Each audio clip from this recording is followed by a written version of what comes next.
guys, welcome to Concepts of DMLT. Our topic is Mycobacterium tuberculosis, and first of all please subscribe my channel for watching more videos on DMLT. तो start करते हैं हमारा आज का topic Mycobacterium tuberculosis. अब चलते हैं next slide पे। इसके अंदर हम पढ़ने वाले हैं introduction of Mycobacterium tuberculosis, cultural characteristics देखेंगे, इसकी बायोकेमिकल रिएक्शन देखेंगे इसमें, और लैब डायग्नोसिस तो देखेंगे, सिम्टम्स भी पढ़ेंगे इसके थोड़े से, और एक पेट्रोफ्स मेथड भी पढ़ेंगे इसके अंदर हम।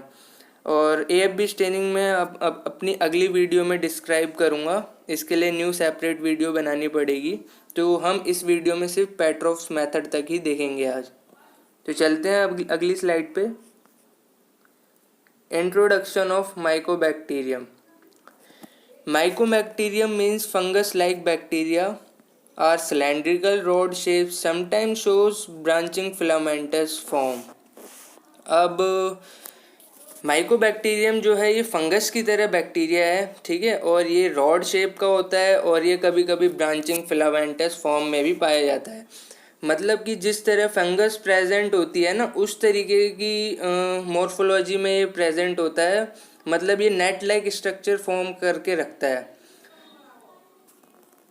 Mycobacterium are called acid fast bacilli और AFB as they do not resist stained but once stained resist decolourisation.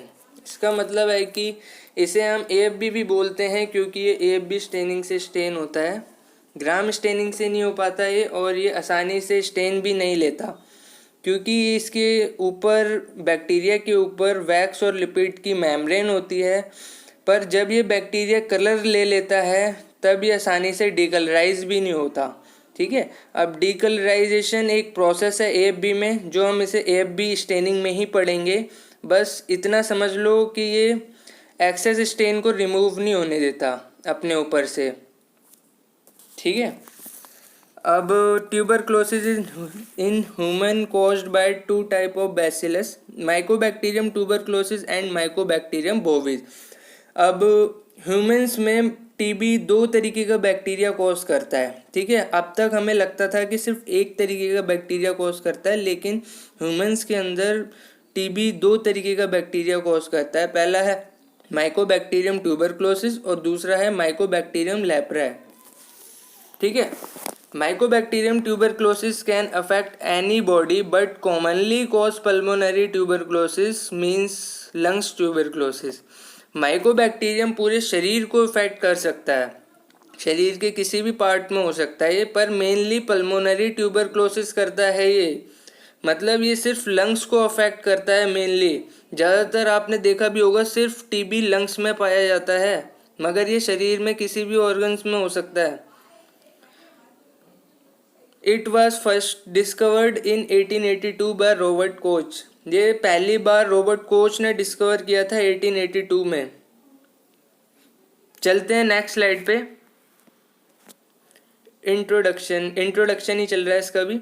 M tuberculosis is a slightly straight curved rod 1 से 4 micrometre into 0.2 to 0.8 micrometre occurring singly और in pair और in small clumps. मतलब ये थोड़े curve होते हैं और ये इसके ये इसका साइज दे रखा है इसमें, और ये अकेले सिंगल या डबल या क्लम्प्स में पाए जाते हैं ग्रोथ के अंदर। जब हम इसकी माइक्रोस्कोपी करते हैं ना, तो ये सिंगल भी प्रेजेंट होते हैं, डबल भी प्रेजेंट होते हैं, प्लस ये क्लम्प्स में भी पाए जाते हैं। The bacilli are gram positive through they do not take strain readily. ये मैंने अपनी माइक्रोस्कोपिक की पिक भी डाल रखी है, यहाँ पे भी आप देख सकते हैं। The bacilli are gram positive, ये ग्राम पॉजिटिव होते हैं, ठीक है, और ये जल्दी स्टेन भी नहीं लेते, ठीक है। इन्हें स्टेन करते टाइम हमें हीट देनी पड़ती है, जिससे इनकी आउटर की जो वैक्स मेम्ब्रेन है ना, वैक्स और लिपिड की जो मेम्ब्रेन है वो पिघल जाती है, ठीक है, जिससे बैक्टीरिया आराम से स्टेन ले लेता है, ठीक है। ये भी मैं आपको AFB स्टेनिंग में अच्छे से इसका मैकेनिज्म समझाऊंगा, क्या करते हैं कैसे करते हैं, ठीक है। बस आप अभी इतना जान लो कि ये आसानी से स्टेन नहीं लेता, ठीक है। और when stained with Ziehl Neelsen staining. Ziehl Neelsen staining हम AFB स्टेनिंग को भी बोलते हैं, इसका अनदर नेम है Ziehl Neelsen staining, short form में ZN स्टेन कहते हैं। They resist decolourisation by 20% sulphuric acid due to the present of unsaponification wax membrane the cell wall of semi permeable membrane around the cell wall. अब जैसे कि मैंने आपको बताया था, ये AFB स्टेनिंग, इसे AFB स्टेनिंग को जील नैन्सन स्टेनिंग भी कहते हैं। और इस AFB स्टेनिंग के अंदर एक डीकलराइजेशन प्रोसेस होती है पूरी की पूरी, ठीक है, जिसमें हम एक्सेस कलर को रिमूव करते हैं, ठीक है। अब उस डीकलराइजेशन प्रोसेस के अंदर हम सल्फ्यूरिक एसिड यूज़ करते हैं। हम सल्फ्यूरिक एसिड 20% ही यूज़ करते हैं, क्योंकि अगर हम इससे कम परसेंटेज में लेंगे तो ये रेजिस्ट कर देता है, मतलब ये स्टेन हटाएगा ही नहीं, बेकार है ये इसके लिए, ठीक है। इस वजह से हम इसमें 20% सल्फ्यूरिक एसिड यूज़ करते हैं, ठीक है। तो चलते हैं नेक्स्ट स्लाइड पे। आई होप आपको अब तक समझ में आ रहा होगा, और जो चीज़ समझ में ना आए वो कमेंट सेक्शन में प्लीज़ लिख देना। M. tuberculosis means Mycobacterium tuberculosis is an obligate aerobes। अब हम इसकी कल्चरल कैरेक्टरिस्टिक्स पढ़ रहे हैं। कल्चरल कैरेक्टरिस्टिक्स पढ़ने से पहले मैं आपको एक बार इसकी मॉर्फोलॉजी रिवाइज करा दूं। मॉर्फोलॉजी आप हमेशा अपने दिमाग में रखना, क्योंकि काफ़ी इंपॉर्टेंट टॉपिक है ये मॉर्फोलॉजी, काफ़ी क्वेश्चन इससे बन जाते हैं, प्लस काफ़ी इंपॉर्टेंट भी है ये बैक्टीरिया को आइडेंटिफाई करने के लिए। सबसे पहले ये ग्राम पॉजिटिव बैक्टीरिया होता है हमारा, ठीक है। सबसे पहले ग्राम पॉजिटिव बैक्टीरिया होता है, फर्स्ट क्लासिफिकेशन तो पॉजिटिव में ही आ गई इसकी। देन ये ऑब्लिगेट एरोब है, ठीक है। देन ये नॉन मोटाइल है, नॉन स्पोरिंग है और नॉन कैप्सुलेटेड है, ठीक है। ये थी इसकी मॉर्फोलॉजी। अब पढ़ते हैं इसकी कल्चरल कैरेक्टरिस्टिक्स के बारे में। कल्चरल कैरेक्टरिस्टिक्स के अंदर क्या है इसका, M. tuberculosis is an obligate aerobe. ये स्ट्रिक्टली एरोबिक बैक्टीरिया है जो ओनली ऑक्सीजन की प्रेजेंस में ग्रो करता है, सिर्फ ऑक्सीजन की प्रेजेंस में ग्रो कर सकता है ये, अदरवाइज ये ग्रो नहीं करेगा। अगर इसे ऑक्सीजन की कमी है जहाँ पे, वहाँ पे ये ग्रो नहीं करेगा। The bacilli grow slowly and colonies appear only in about weekly and sometime may be delay up to 6 to 8 weeks. ये काफ़ी स्लो ग्रो होता है, ठीक है। इसकी जो ग्रोथ प्रोसेस है वो काफ़ी स्लो है। जैसे कि बैक्टीरिया 1 से 2 दिन के अंदर पूरे ग्रो हो जाते हैं, इसके साथ ऐसा नहीं है, इसे 2-2 महीने लग जाते हैं ग्रोथ आने में, ठीक है। तो इसकी कॉलोनीज 2 हफ्ते ले लेती हैं ग्रो होने में, ठीक है। ये तो मैंने मिनिमम टाइम बताया है कि 2 हफ्ते, मिनिमम से मिनिमम 2 हफ्ते लग सकते हैं, और मैक्सिमम इसे 6 से 8 हफ्ते लग जाते हैं ग्रोथ होने में। Optimum temperature is 37 degree Celsius. जैसे कि आप सब जो लोग जानते ही हैं कि मैक्सिमम बैक्टीरियाज के लिए 37 degree Celsius temperature is the best temperature, ठीक है। 37 डिग्री पे ये भी ग्रो होता है। Growth does not occur below 25 degree और अबव 40 डिग्री। अगर 25 डिग्री से कम टेम्परेचर होगा या 40 डिग्री से ज़्यादा टेम्परेचर होगा तो इसकी ग्रोथ नहीं आएगी। इन बिटवीन 25 to 40 लेना पड़ता है, इसलिए 37 डिग्री दिया गया है यहाँ पे best. Both solid and liquid media have been used for cultivation of tubercle bacilli.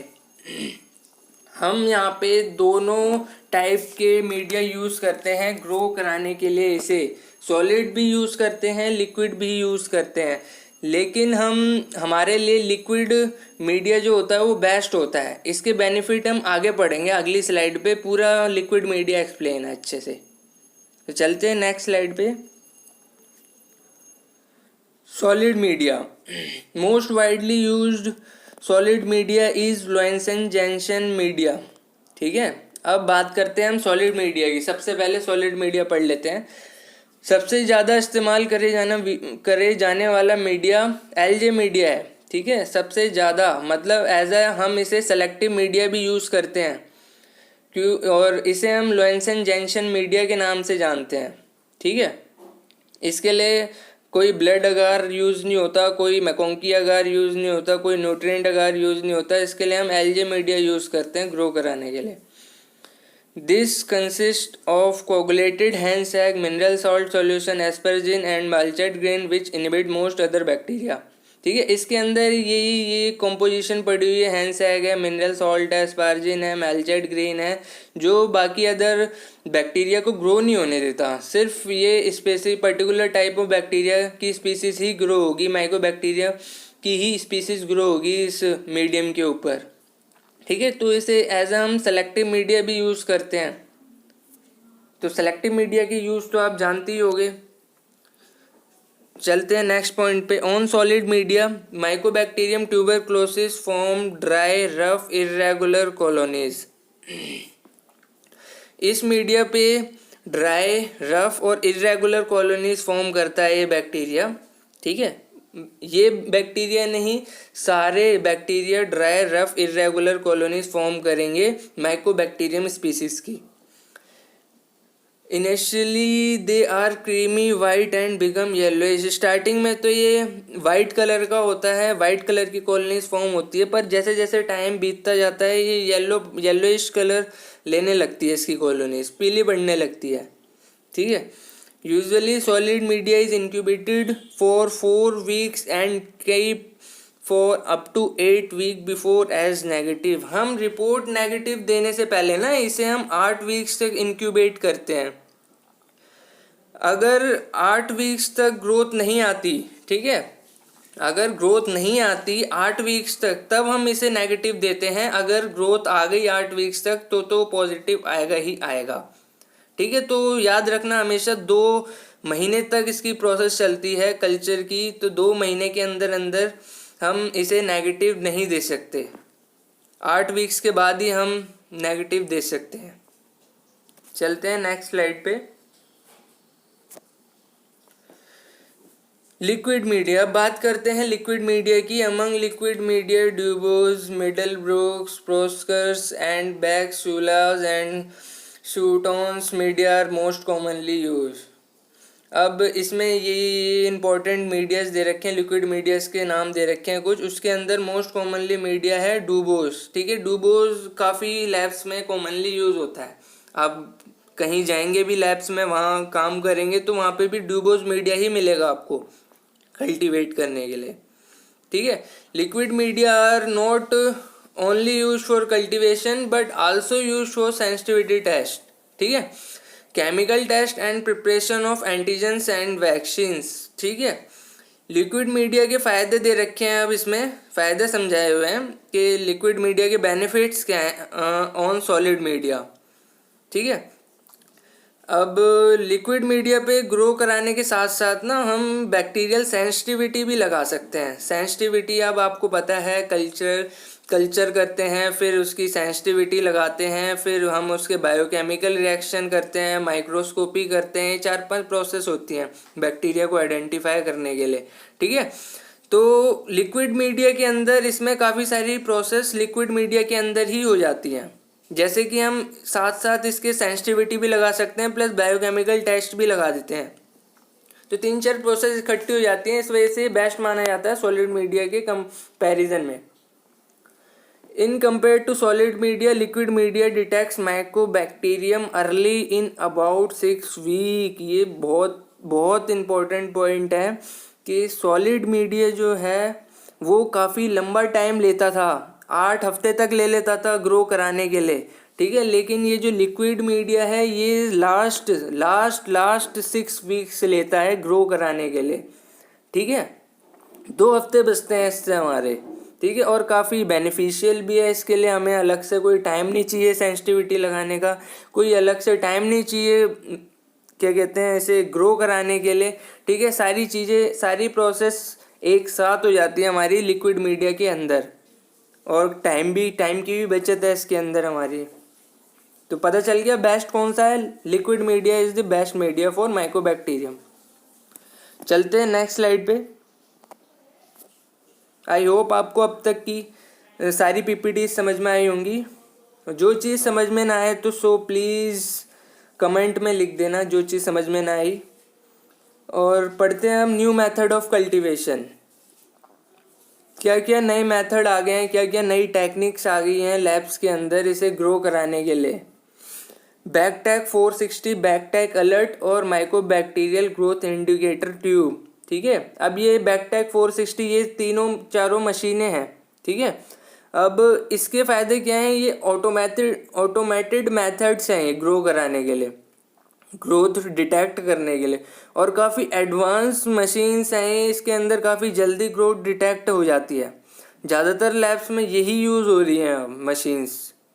ठीक है, और मैनुअल से तो आपको पता ही है काफ़ी ऑटोमेटेड होती, एडवांस है, ग्रोथ भी जल्दी डिटेक्ट हो रही है, तो इसलिए सब यही इसी पे ही आ गए हैं, यूज़ करते हैं ऐसे ही। चलते हैं नेक्स्ट स्लाइड पे। Biochemical reactions. अब मेन इम्पॉर्टेंट टॉपिक चल रहा है इसका, बायोकेमिकल रिएक्शंस। यही ऐसी चीज़ है जिससे हम बैक्टीरिया को लास्ट स्टेज पे आइडेंटिफाई करते हैं। सारी चीज़ हो गई, बैक्टीरिया ग्रो हो गया, अब लास्ट में सिर्फ आइडेंटिफाई करना रह गया कि कौन सी स्पीसीज़ है। बैक्टीरिया तो आइडेंटिफाई हो गया, लेकिन अब इसमें आइडेंटिफाई करना है कौन सी स्पीसीज़ है हमारे पास माइकोबैक्टीरियम की।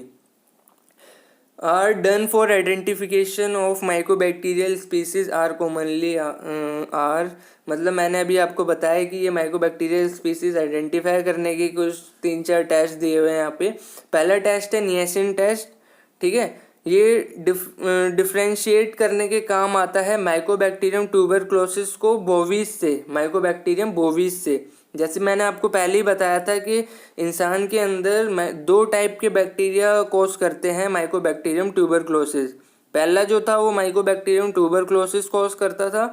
ठीक, माइकोबैक्टीरियम टीबी बैक्टीरिया है जो टीबी कोस करता है, और दूसरा है माइकोबैक्टीरियम बोविस जो भी टीबी कोस करता है इंसानों के अंदर। ठीक है, तो हम इन 2 बैक्टीरिया के अंदर, अब दोनों ही बैक्टीरिया एलजे मीडियम पे ग्रो होंगे। ठीक है, ग्रोथ दोनों की ही आएगी क्योंकि दोनों ही टीबी कोस कर रहे हैं। हम लास्ट में आइडेंटिफाई भी तो करना पड़ेगा ना सेंसिटिविटी लगाने के लिए कि कौन सा बैक्टीरिया है, रिपोर्ट्स बनाने के लिए कि कौन सा बैक्टीरिया है, माइकोबैक्टीरियम टीबी है या माइकोबैक्टीरियम बोविस है। तो इसलिए हम नियासिन टेस्ट करते हैं। नाइट्रेट रिडक्शन टेस्ट भी सेम टेस्ट है, या तो नियासिन टेस्ट कर लो या तो नाइट्रेट रिडक्शन टेस्ट कर लो, दोनों ही डिफ्रेंशिएट करने के काम आते हैं। ठीक है, neutral red test, third test है न्यूट्रल रेड टेस्ट। ये वैल्युएंसी चेक करने के काम आता है माइकोबैक्टीरियम ट्यूबरक्लोसिस की, कि इसके जो स्ट्रेन है वो वायरुलेंट है या अवायरुलेंट है। ठीक है, catalyst peroxidase test, catalyst peroxidase test भी डिफ्रेंशिएट करने के काम आता है ट्यूबरसल बैसिलाई को नॉन ट्यूबरसल बैसिलाई से। ठीक है, ट्यूबरसल बैसिलाई के अंदर आते हैं हमारे माइकोबैक्टीरियम ट्यूबरक्लोसिस और माइकोबैक्टीरियम बोविस, और नॉन ट्यूबरसल बैसिलाई के अंदर आते हैं हमारा लैप्राई, माइकोबैक्टीरियम लैप्राई, जो कि हम अपने नेक्स्ट वीडियोस में पूरा का पूरा लैप्राई ही पढ़ेंगे। ठीक है, तो कैटलिस्ट परऑक्सीडेज टेस्ट भी काफ़ी इंपॉर्टेंट टेस्ट है जिसे हम आगे, अब इन चारों टेस्ट को आगे डीपली भी पढ़ेंगे। चलते हैं नेक्स्ट स्लाइड पे अपनी। Niacin test, it is done to differentiate human tubercle bacilli from bovine tubercle bacilli. ठीक है, इस टेस्ट को हम डिस्टिंग्विश करने के काम में लेते हैं माइकोबैक्टीरियम ट्यूबरक्लोसिस को माइकोबैक्टीरियम बोविस से। ठीक है, जब भी हमें माइकोबैक्टीरियम ट्यूबरक्लोसिस को बोविस से डिफ्रेंशिएट करना होता है तब हम नियासिन टेस्ट करते हैं। हमने सारी चीज़ें कर ली हैं, माइकोबैक्टीरियम को ग्रो करा लिया है। अब हमें पता नहीं है कि माइकोबैक्टीरियम की स्पीसीज तो हैं, मगर ये नहीं पता कि कौन सा बैक्टीरिया है, माइकोबैक्टीरियम ट्यूबरक्लोसिस है या माइकोबैक्टीरियम बोविस है। अब हम नियासिन टेस्ट करेंगे, इससे हमें ये पता चलेगा कि माइकोबैक्टीरियम की कौन सी स्पीसीज ग्रो करी है हमने। ठीक है, human tubercle bacilli form niacin when grow on egg medium. Mycobacterium tuberculosis niacin produce करता है जब हम इसे एग मीडियम पर ग्रो कराते हैं, मतलब हम अगर इसे एलजे मीडियम पर ग्रो करेंगे तो ये नियासिन प्रोड्यूस करेगा। Human tubercle bacilli give a positive reaction while the bovine type is negative. ठीक है, अब इसे तो पढ़ के ही समझ गए होंगे आपके। माइकोबैक्टीरियम जो पॉजिटिव रिएक्शन देगा वो कलर चेंज करता है, येलो कलर इंडिकेशन है पॉजिटिव रिएक्शन का, ठीक है। और माइकोबैक्टीरियम ट्यूबरक्लोसिस यहाँ पे पॉजिटिव रिएक्शन देता है, वो कलर चेंज करता है क्योंकि वो नियासिन प्रोड्यूस कर रहा है, ठीक है। और यहाँ और बात करते हैं बोविन की, माइकोबैक्टीरियम बोविन की, तो वो नेगेटिव है क्योंकि वो नियासिन प्रोड्यूस नहीं करता। After adding of 10% bromide and 4% alanine in 96% ethanol to suspension of a culture, a yellow color show positive reaction। तो मैं इसका एक बार आपको रिएक्शन का ओवरव्यू बता देता हूँ। हमें 2 टेस्ट ट्यूब लेनी है, उसमें एक में बैक्टीरियल सस्पेंशन बनाना है और एक में 96% इथेनॉल के अंदर 10% ब्रोमाइड और 4% एलेनिन डालना है, ठीक है। अब इसको हमें बैक्टीरियल सस्पेंशन के अंदर मिक्स कर देना है तो कलर चेंज होगा, ठीक है। कलर अगर येलो हो गया तो ये पॉजिटिव रिएक्शन इंडिकेट करेगा, इसका मतलब कि हमारे पास जो ग्रोथ आई है वो माइकोबैक्टीरियम ट्यूबरक्लोसिस की ग्रोथ है, ठीक है। तो ये था नियासिन टेस्ट। आई होप आपको सबको अच्छे से समझ में आ रहा होगा, और कुछ ना समझ में आए तो कमेंट सेक्शन में ज़रूर बताना मुझे। चलते हैं अपनी नेक्स्ट स्लाइड पर। नाइट्रेट रिडक्शन टेस्ट, ये टेस्ट और नियासिन टेस्ट बिल्कुल सेम है, ये दोनों ही डिस्टिंग्विश करने के काम आते हैं माइकोबैक्टीरियम ट्यूबरक्लोसिस को माइकोबैक्टीरियम बोविस से, ठीक है। दोनों का ही सेम काम है, दोनों में से कोई सा भी हम यूज़ कर लेते हैं। वैसे ज़्यादातर हम नियासिन टेस्ट यूज़ करते हैं, मगर नाइट्रेट रिडक्शन टेस्ट भी काफ़ी इम्पोर्टेंट है, तो इसलिए मैंने इस वजह से आपको स्लाइड में बता दिया इसके बारे में। This is positive with Mycobacterium tuberculosis and negative with Mycobacterium bovis. अब ये माइकोबैक्टीरियम ट्यूबरक्लोसिस इसमें पॉजिटिव रिएक्शन देगा और माइकोबैक्टीरियम बोविस इसमें नेगेटिव रिएक्शन देता है। डीपली इसके लिए मैं एक सेपरेट वीडियो बनाऊंगा, उसमें हम इसे नाइट्रेट रिडक्शन टेस्ट को अलग से पढ़ेंगे, ठीक है। अभी चलते हैं हम अपनी नेक्स्ट स्लाइड पे। Neutral red test. In an alkaline aqueous solution of neutral red, the cell of virulent strain of Mycobacterium tuberculosis fixed the dye and became red in color, whereas the cells of avirulent strain of Mycobacterium tuberculosis remain unstained, ठीक है। अब मैंने आपको पहले बताया था कि ये न्यूट्रल रेड टेस्ट किस चीज़ के लिए होता है। ये न्यूट्रल रेड टेस्ट हम यूज़ करते हैं देखने के लिए वायरुलेंसी ऑफ बैक्टीरिया, बैक्टीरिया के जो स्ट्रेन हैं उनकी वैलेंसी चेक करने के लिए हम ये न्यूट्रल रेड टेस्ट करते हैं, ठीक है।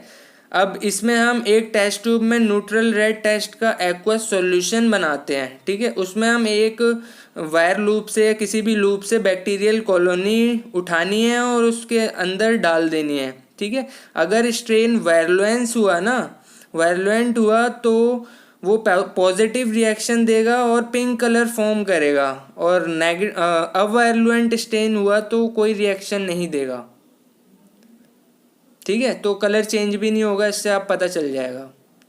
तो चलते हैं अपनी नेक्स्ट स्लाइड पे। Catalase peroxidase test used to differentiate tubercle bacilli from non tubercle और अटिपिकल माइकोबैक्टीरिया।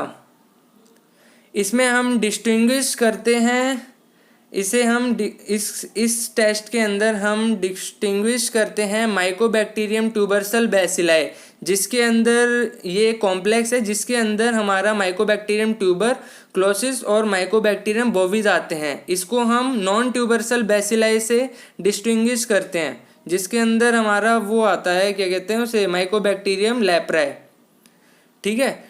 ट्यूबरसल बैसिलाई का पता हमें इसमें भी कलर चेंज से ही पता चलेगा। Most typical Mycobacterium strains are catalase positive while tubercle bacilli are weakly positive. Non tubercle bacilli के जो स्ट्रेन होते हैं वो कैटलेस पॉजिटिव होते हैं और ट्यूबरसल बैसिलाई के जो स्ट्रेन होते हैं वो वीकली पॉजिटिव होते हैं, काफ़ी लेट रिएक्शन देते हैं। इस वजह से हम इसका जो टेस्ट है वो टाइमिंग के हिसाब से एडजस्ट करते हैं। जो पहले कलर चेंज कर देता है, उस हिसाब से हम इसे डिसाइड कर लेते हैं। Tubercle bacilli are peroxidase positive but atypical Mycobacterium are not. Tubercle bacilli peroxidase positive होते हैं पर non mycobacterial species peroxidase negative होती है। ठीक है, तो चलते हैं आगे। Pulmonary tuberculosis. पल्मोनरी ट्यूबरक्लोसिस के बारे में 3-4 लाइनें देख लो। Tuberculosis is a fatal infection caused mainly by the tuberculosis complex that can affect any part of the body. The lungs beings is the most common organ involved. जैसा कि मैंने आपको ये सारी चीज़ें पहले ही बता रखी हैं कि ट्यूबरक्लोसिस एक फीटल इन्फेक्शन है, मतलब ये इन्फेक्शन न्यूनेट्स में भी डेवलप हो जाता है, मतलब जो नवजात बच्चे होते हैं उनके अंदर भी पाया जाता है। और ये ज़्यादातर माइकोबैक्टीरियम ट्यूबरक्लोसिस बैक्टीरिया से ही होता है। ठीक है, बोविस भी करता है लेकिन सबसे ज़्यादा हमें माइकोबैक्टीरियम ट्यूबरक्लोसिस ही मिलता है, और शरीर के किसी भी पार्ट में हो सकता है, पर सबसे ज़्यादा ये लंग्स में ही पाया जाता है, मतलब ये सबसे ज़्यादा लंग्स को ही अफेक्ट करता है। प्राइमरी ऑर्गन इसका लंग्स है। Source of infection in open case of pulmonary tuberculosis depending upon the time of infection and the type of response, tuberculosis may be classified as primary and post primary tuberculosis। अब इसके कारण क्या है tuberculosis होने के? Mainly primary pulmonary tuberculosis होने के क्या कारण है? हम किसी भी ओपन इन्फेक्टेड पर्सन के कांटेक्ट में आ जाएं तो हमें ये हो सकता है।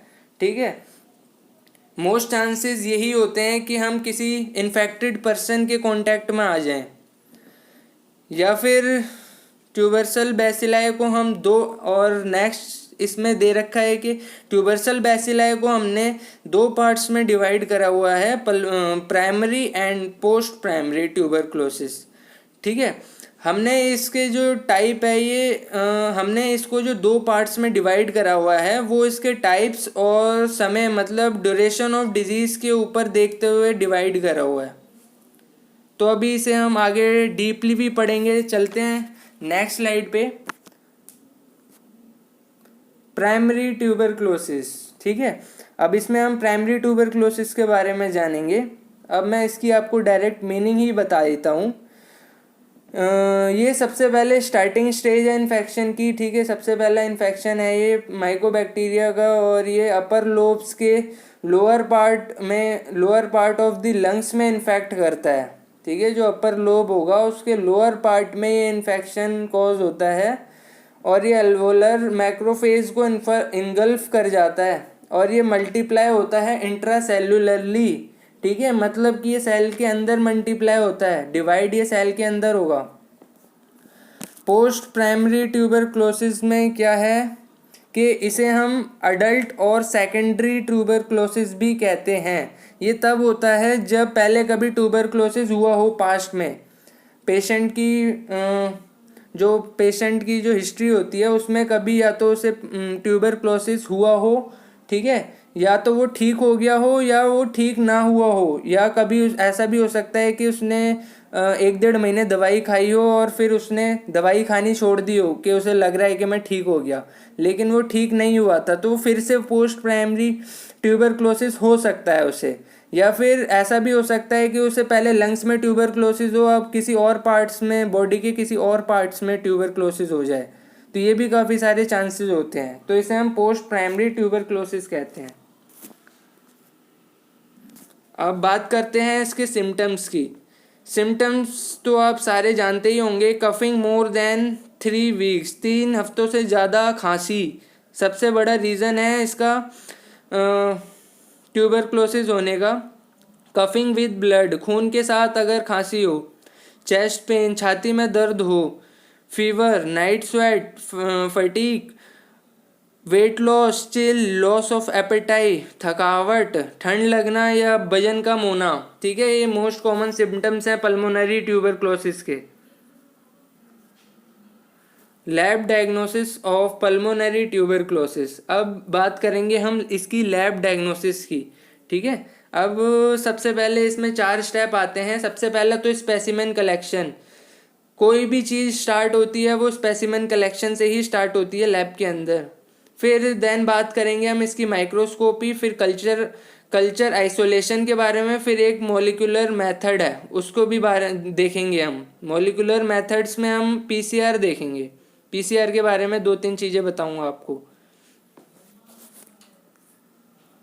स्पेसिमेन कलेक्शन, अब इसके अंदर हम स्पूटम या एंड्रोट्रैकियल सिक्रीशन या बाल फ्लूइड जैसे सैंपल लेते हैं, ठीक है, for the identification of pulmonary tuberculosis. Pulmonary tuberculosis, अगर किसी को पल्मोनरी ट्यूबरक्लोसिस के सिम्टम्स हैं तो हम उससे स्पूटम, एंड्रोट्रैकियल सिक्रीशन या बाल फ्लूइड जैसे सैंपल ही लेंगे। अब बात करते हैं स्पूटम होना कैसा चाहिए।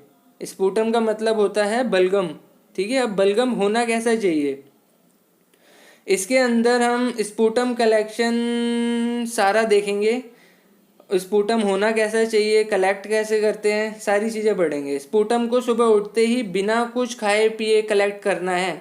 Sputum is should be collected in morning before after any meal. If sputum is scantly और less than 24 hour sample may be tested. यदि अगर स्पूटम कम हो, ठीक है, या स्पूटम जैसे सुबह सुबह बोलते हैं मॉर्निंग सैंपल चाहिए, मॉर्निंग में सैंपल अगर कम आए तो हम 24 आवर का सैंपल मांगते हैं, मतलब पूरे दिन का सैंपल मांगते हैं। Sputum sampling on 3 days increase the chance of detection of tubercle bacilli. हमें लगातार 3 दिन तक सैंपल देना है स्पूटम का, ठीक है। ये काम हम इसलिए करते हैं क्योंकि इससे चांस बढ़ जाते हैं डिटेक्ट करने के ट्यूबरक्लोसिस को, ठीक है, इससे चांस इंक्रीज हो जाते हैं। अब 1 दिन नहीं आएगा, 2 दिन नहीं आएगा, तो तीसरे दिन तो आ ही जाएगा। पेट्रोफ्स मेथड सैंपल, अब ये पेट्रोफ्स मेथड मैं बताता हूँ ये किस चीज़ के लिए है। ये डिकंटेमिनेट करने के लिए प्लस कंसंट्रेट करने के काम आता है स्पूटम को। ये एक मेथड है, इसे काफ़ी सारी लैब्स इस्तेमाल कर रही हैं, तो इसके बारे में भी जानना काफ़ी इम्पोर्टेंट है। Sample and common technique used for डिकंटेमिनेशन and concentration of sputum. जैसे कि मैंने बताया, ये एक टेक्निक है जिसे हम स्पूटम को डिकंटेमिनेट एंड कंसंट्रेट करने के लिए यूज़ करते हैं। Should be done in class 2 biosafety cabinet, ठीक है। और ये बायोसेफ्टी कैबिनेट ले लो या लैमिनार एयर फ्लो ले लो, उसी के अंदर परफॉर्म किया जाता है। Biosafety cabinet are enclosed laboratory workspace area designed to protect the user and surrounding environment and pathogens, ठीक है। अब ये आपको जैसे पता है कि बायोसेफ्टी कैबिनेट एक बंद वेंटिलेटेड जगह होती है, ठीक है, जहाँ पर हम इस टेस्ट को प्रोसीड करते हैं, क्योंकि ये माइक्रो ऑर्गेनिज्म फ्री है और यहाँ पे कोई पैथोजेंस भी नहीं होते, ठीक है। काफ़ी सेफ जगह है, यहाँ पे कल्चर्स वगैरह सारे इसी के अंदर लगते हैं माइक्रोबायोलॉजी के। हैपा फिल्टर होता है इसमें। All exhaust air is HEPA to remove hazardous agent such as virulent and bacteria. इसमें एक हैपा फिल्टर होता है, वो micro organism free environment produce करने में हेल्प करता है। HEPA stand for highly efficient particulate air. ये हैपा की फुल फॉर्म दी हुई है, highly efficient particulate air. This method include the following 3 method. अब इस पेट्रोफ्स मेथड के अंदर भी ना आगे 3 स्टेप दिए हुए हैं, ये भी स्टेप से काम होता है। चलो पढ़ते हैं 3 स्टेप क्या है इसके आगे। होमोजेनाइजेशन, फर्स्ट है होमोजेनाइजेशन। द म्यूकोइड और thicker part of the sputum is taken into graduate centrifuge tube. सबसे पहले थिक पार्ट और जो गाढ़ा गाढ़ा पार्ट जो होगा स्पूटम का, उसे उठाना है और सेंट्रीफ्यूज ट्यूब में डाल देना है। Add 4% of sodium hydroxide and the tube स्टॉपर्ड with a rubber बंग, ठीक है। और अब जब हमने सेंट्रीफ्यूज ट्यूब के अंदर डाल दिया है, उसके बाद हम इसके अंदर 4% सोडियम हाइड्रोक्साइड डालते हैं और ट्यूब के ऊपर ना एक ढक्कन सा लगा देते हैं जिससे सैंपल गिरे नहीं, बाहर ना निकले। ठीक है, तो फिर उसे मिक्स करना है अच्छी तरह 2-3 बार। Gently invert the tube up and down for mixing, mix करना है उसे अप एंड डाउन मूवमेंट में। Incubate at 37 degree for 30 minute with frequent gentle mixing. अब उसे 37 डिग्री पे इंक्यूबेट करना है 30 मिनट के लिए। ठीक है, इंक्यूबेशन देनी है उसे 37 डिग्री पर। ठीक है, विथ फ्रीक्वेंट जेंटल मिक्सिंग, उसे हल्का हल्का मिक्स करते रहना है बीच बीच में। अब सेकंड स्टेप पे चलते हैं इसके। Concentration. After incubation tube is centrifuge at 3000 rpm for 20 minutes. The supernatant is removed with pasture pipette and discard into a strong disinfectant. Incubation देने के बाद हमें इसे सेंट्रीफ्यूज करना है 3000 rpm पे 20 मिनट के लिए। ठीक है, फिर किसी भी पिपेट से या पेस्चर पिपेट ले लो आप, उसे ऊपर का पार्ट जो सुपरनेटेंट है उसे निकाल के फेंक देना है एक स्ट्रॉन्ग डिसइंफेक्टेंट में। ठीक है, जैसे कि लैब्स में हाइपो यूज होता है। ठीक है, फिर चलते हैं नेक्स्ट स्टेप के ऊपर, न्यूट्रलाइजेशन पे। थर्ड स्टेप है neutralisation. The sediment will be neutralize with N/10 HCl। Centrifuge it again at 3000 rpm for 15 minute. अब जो नीचे का पार्ट बचा हुआ है उसमें N/10 HCl डालना है, फिर से सेंट्रीफ्यूज करना है 3000 rpm पे 15 मिनट के लिए। इस बार टाइमिंग कम है, 15 मिनट, पिछली बार 20 मिनट थी। ठीक है, अब यहाँ पे ये न्यूट्रलाइज हो रहा है हमारा sample. Pipette of the supernatant and discard into a strong disinfectant. अब फिर ऊपर का पार्ट जो है उसे स्ट्रॉन्ग डिसइंफेक्टेंट में डिस्कार्ड कर देना है। The sediment is used for smear and culture. अब जो नीचे का पार्ट बचा उसे हम स्मेयर बनाने के और कल्चर लगाने के काम में ले सकते हैं। तो चलते हैं नेक्स्ट स्लाइड पे। अब यहाँ पे हमारा ये पेट्रोफ्स मेथड ख़त्म हो गया। हम नॉर्मल भी कल्चर लगा सकते हैं या स्लाइड बना सकते हैं, पर हमें पेट्रोफ्स मेथड भी ज़रूरी होता है करना। तो चलते हैं नेक्स्ट स्लाइड पे। माइक्रोस्कोपी। इस स्लाइड के अंदर मैं काफ़ी इंपॉर्टेंट चीज़ बताऊंगा माइक्रोस्कोपी से रिलेटेड। तो स्टार्ट करते हैं slide. It is the most reliable single method in the diagnosis and control of tuberculosis.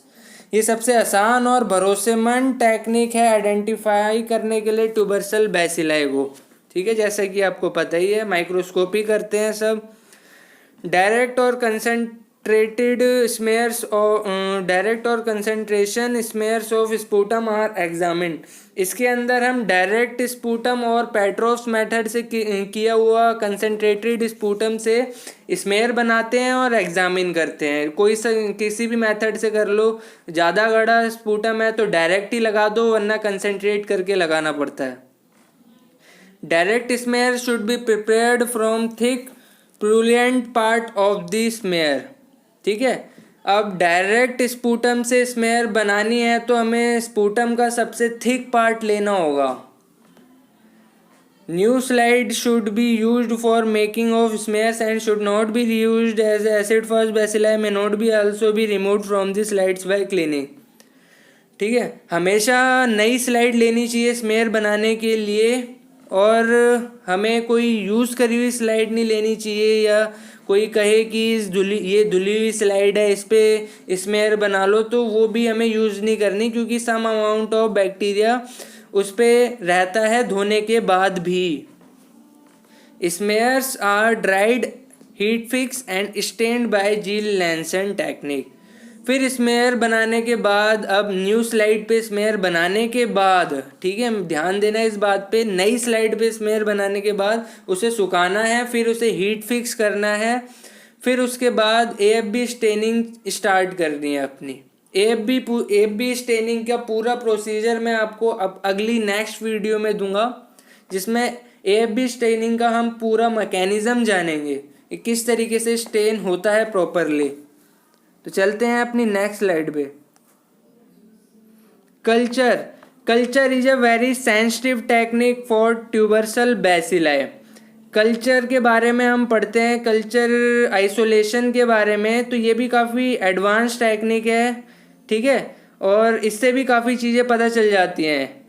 ये बहुत सेंसिटिव टेक्निक है और आइडेंटिफिकेशन ऑफ ट्यूबरसल बैसिलाई के लिए, ठीक है, इसके अंदर भी काफ़ी सारी चीज़ें ध्यान रखनी पड़ती हैं, जैसे कि 10 वाइएबल बैसिलाई पर ml of sputum is needed for culture, ठीक है, कल्चर के लिए हमें 10 वाइएबल बैसिलाई चाहिए होते हैं, ठीक है, पर ml में 1 ml के अंदर लगभग 10 बैसिलाई होने चाहिए अगर हमें कल्चर करना है तो। वाइल एटलीस्ट 5000 बैसिलाई पर ml sputum is needed for microscopy, मगर अगर हमें माइक्रोस्कोपी करनी है तो पर ml में हमें 5000 बैसिलाई होने चाहिए, तब हम इसकी माइक्रोस्कोपी कर सकते हैं, वरना हम सैंपल को रिजेक्ट कर देंगे। The concentrated material is inoculated onto at least 2 बोतल ऑफ एल्जे मीडियम, ठीक है। अब हमारे पास स्पूटम भी सफिशिएंट अमाउंट में आ चुका है, तो हमें इसे 2 एल्जे मीडिया की 2 बोतल लेनी है और उसके अंदर इनोक्यूलेट कर देना है बैक्टीरिया को। If the specimen is positive by microscopy direct drug sensitivity test may be done. यदि स्पेसिमेन पॉजिटिव आता है माइक्रोस्कोपी में, जब हमने माइक्रोस्कोपी करी इसकी, तो अगर हमारा टेस्ट अगर पॉजिटिव आ गया तो डायरेक्ट हम सेंसिटिविटी लगा देते हैं इसकी। The culture are examined for growth after incubation at 37 degree for 4 days at least twice weekly thereafter, ठीक है। अब अगर हम स्पूटम को माइक्रोस्कोपी करने के बाद जब हमारा पॉजिटिव आ गया, फिर डायरेक्ट सेंसिटिविटी लगा दी, फिर अब इसे ग्रोथ करने के लिए 37 डिग्री पे छोड़ना पड़ता है। जब कल्चर लगा दें तब हमें हर चौथे दिन मतलब हर 4th डे के बाद, जैसे 4 दिन हुए फिर उसके अगले चौथे दिन बाद चेक करना है ग्रोथ, बैक्टीरियल ग्रोथ को, ठीक है, और मैक्सिमम से मैक्सिमम हफ्ते में 2 बार तो चेक कर ही लेना है। अब बात करते हैं इसके मॉलिक्यूलर मेथड की, और एक बात और बताना चाहता हूँ मैं आपको, कल्चर के अंदर 8 वीक्स तक भी अगर ग्रोथ ना आए तो ही हम इसे नेगेटिव रिपोर्ट देते हैं, ठीक है। 8 वीक्स तक हमें इसे इंक्यूबेशन पीरियड्स में रखना पड़ता है, और इसकी अगर ग्रोथ आ जाती है तो इसकी स्मेयर बना के AFB स्टेनिंग करके बाकी का प्रोसीजर करना है हमें, और अगर ग्रोथ ना आए तो नेगेटिव रिपोर्ट देनी है, मगर हमें इसे 8 वीक तक इंक्यूबेशन देना पड़ता है क्योंकि ये बहुत स्लो ग्रोइंग बैक्टीरिया है, ठीक है।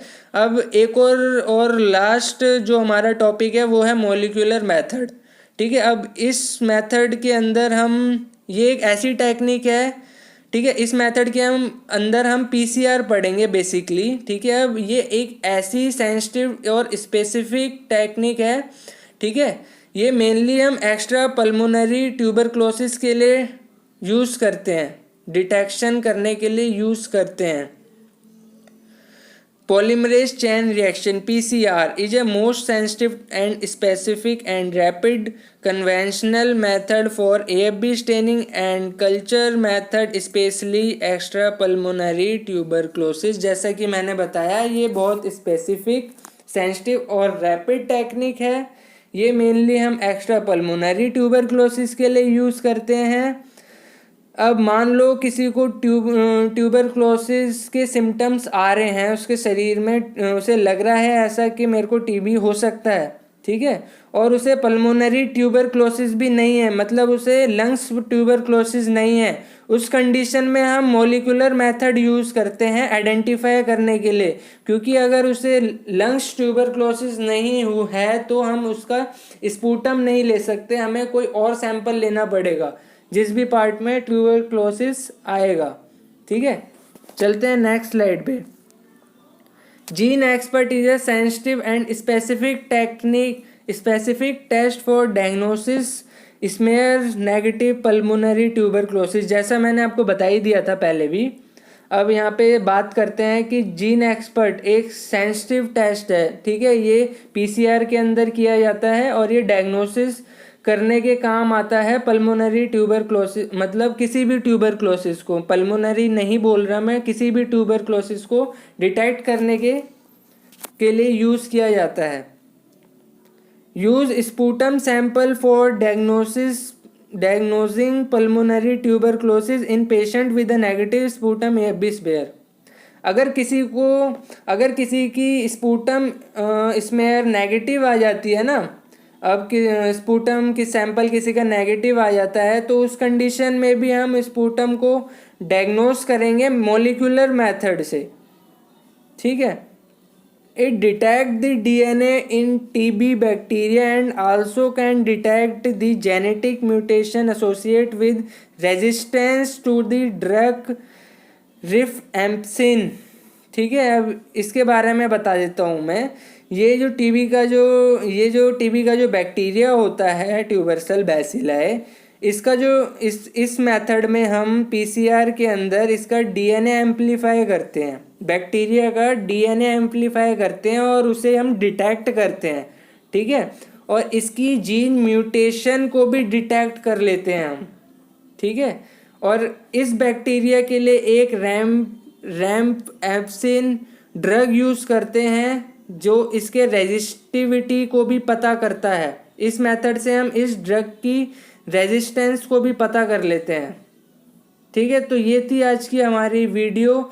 सो गाइस, ये थी लास्ट स्लाइड। आई होप ये कंटेंट आपको पसंद आया होगा। अच्छा लगे तो प्लीज़ लाइक कर देना वीडियो को एंड सब्सक्राइब कर देना मेरा चैनल।